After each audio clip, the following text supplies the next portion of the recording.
करेंगे कहीं देखिए कौन सी चीज़ कहाँ डालने की ज़रूरत है। एक बार मैं आपको उस लिए भी बात करूँगी। मैं नॉर्मली चीज़ें इसी वजह से बता दे रहे हैं, जैसे आपको पता है इस सब्जी में ये तकलीफ होती है तो आपने इस चीज़ को डाल दिया तो वो काउंटर बैलेंस हो जाता है। जैसे कद्दू की सब्जी में मेथी का तड़का क्यों लगाते हैं, किस सब्जी में किस चीज़ का तड़का क्यों लगाते हैं, उसका लॉजिक अगर हमें पता रहे तो हमारा वही खाना जो बन रहा है और न्यूट्रिशियस बन सकता है और हेल्दी बन सकता है। और जैसे मैं आप लोग से हमेशा कहती हूँ कि हमेशा नेचुरल खाने की कोशिश करिए, नेचुरल खाएंगे तो आपको अच्छा लगेगा। और या जितना आप डिसीज़ फ्री होते हैं उतना आपको नेचुरल चीज़ों को खाने में मज़ा आता है। तो अभी मैं नेचर के सानिध्य में हूँ तो बहुत ही अच्छा लग रहा है। आप लोग को मैं दिखाती है अगर लास्ट में मैं हो सकता है आपको दिखाऊँ कि मेरे रूम से यहाँ से मैंगो का पेड़ में मैंगो मतलब आम लटका हुआ दिख रहा है। तो बहुत ही अच्छा लग रहा है कि बहुत ही नेचुरल इन्वायरमेंट में इस वक्त आए हुए हैं हम लोग। ठीक है, तो ये था आपका अमचूर। फिर पके आम के बारे की बात करें, जिसको हर कोई खा रहा है, या इसी वजह से मेरा बात करने का भी मन था, क्योंकि मैंने कहा भाव प्रकाश में जो कुछ भी दे रखा आम के बारे में, या आयुर्वेद हमारा क्या करता है, शास्त्र क्या करता है, उसके बारे में मैं लोगों से बात करूं। तो पके आम की बात करेंगे तो आरंभ में मधुर होता है, अंत में कषाय रस हो जाता है। तो खाने के बाद में लास्ट में फील होता है, हालांकि हम लोग को ऐसा लगता नहीं है ना। वृक्ष्य होता है, मीन्स ओवरऑल इम्यूनिटी को बढ़ाता है, हमारे अंदर वाइटल पावर को बढ़ाता है। अगर मैं पके आम की बात करूं तो वृक्ष्य होता है, स्निग्ध होता है। तो जिन लोग को ड्राइनेस है बॉडी में वो पका आम खा सकते हैं। अब यहीं से मैं बात करूँ जिनकी बॉडी में बहुत ज़्यादा स्निग्धता है वो आम को लिमिटेड अमाउंट में खाएगा। जैसे ऑफिस पेशेंट वगैरह होते हैं, जो मोटे लोग होते हैं, उनको आम कम खाना होता है। मैं आपको खुद बताऊं, जब मैंगो का सीज़न आता था कई बार मेरा वेट बढ़ जाता था। तो नॉर्मली अपने लोग तो थोड़ा कॉन्शियस होते हैं ना, थोड़ा सा वेट बढ़ते ही ख्याल भी आता है। तो फिर मेरे से लोग बोलते थे आप मैंगो खा रहे हैं ना इसीलिए।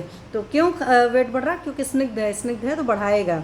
ठीक है, ब्रिस्ट से नहीं बढ़ता है वेट, लेकिन स्निग्धता जहाँ पर भी होती है वो चीज़ें बढ़ाएंगे। बल कारक होता है, ताकत भी आती है, सुख कारक भी होता है। आम खाना हर किसी को अच्छा लगता है। आप देखते हो ना, बहुत सारे लोग को बहुत ज़्यादा पसंद होता है।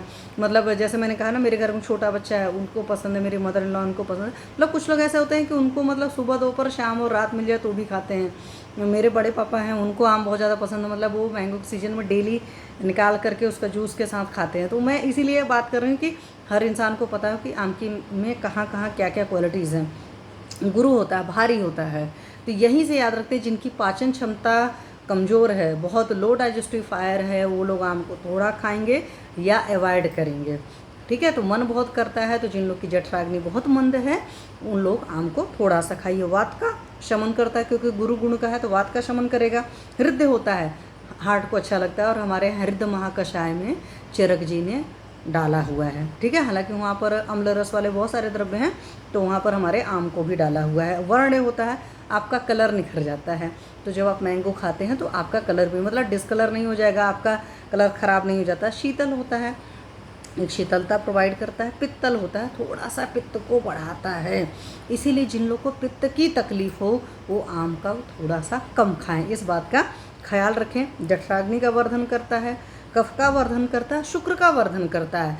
पर आपकी डाइजेस्टिव फायर अगर अच्छी नहीं होती तो थोड़ा सा ही खाना है, इस बात का ख्याल रखना है। ठीक है, तो बच्चे बूढ़े हर कोई आम को खा सकते हैं। यहाँ पर कोई कॉन्ट्रा इंडिकेशन नहीं। जैसे मैं आपको पढ़ा रही थी लहसुन के केस में कि ख्याल रखना है कि बच्चे को कम खाना है, गर्भिणी को कम खाना है, वो ख्याल रखना था ना। आम के साथ उतना ख्याल नहीं रखना है, बट डायबिटिक पेशेंट के लिए काफ़ी मुश्किल वाली बात है। मतलब अगर वो बहुत होता है ना, कुछ लोग मैंने ऐसे देखे आम के प्रेमी होते हैं कि वो जब मैंगो का सीज़न, आम का सीज़न आ जाता है तो दाल सब्जियों को छोड़ देते हैं, बोलते हैं मैं रोटी इसी के साथ खाऊंगा। अब चावल उसके साथ अच्छा नहीं लगेगा, वरना सुबह दोपहर शाम की रोटी वो उसी के साथ खाएं। तो कुछ लोग के साथ क्या होता है, उनको आम इतना ज़्यादा पसंद होता है। तो इस बात का प्लीज़ ख्याल रखिए। ऐसे जितने सारे लोग हैं वो आम को खाने में थोड़ा सा ख्याल रखेंगे। तो ये आपके पके आम की क्वालिटीज़ का गुण है। उसी तरीके से अगर आपका पेड़ का पका आम होता तो क्या क्वालिटीज़ होती हैं? तो पेड़ का पका आम जो होता है वो मधुर होता है, हल्का सा आम्ल रस होता है, थोड़ा सा कुछ आम ऐसे होते हैं ना, कुछ खट्टे से लगते हैं। अब वैरायटी वाइज देखेंगे तो आपको वहाँ पर भी डिफरेंसेस आएंगे। जैसे मैं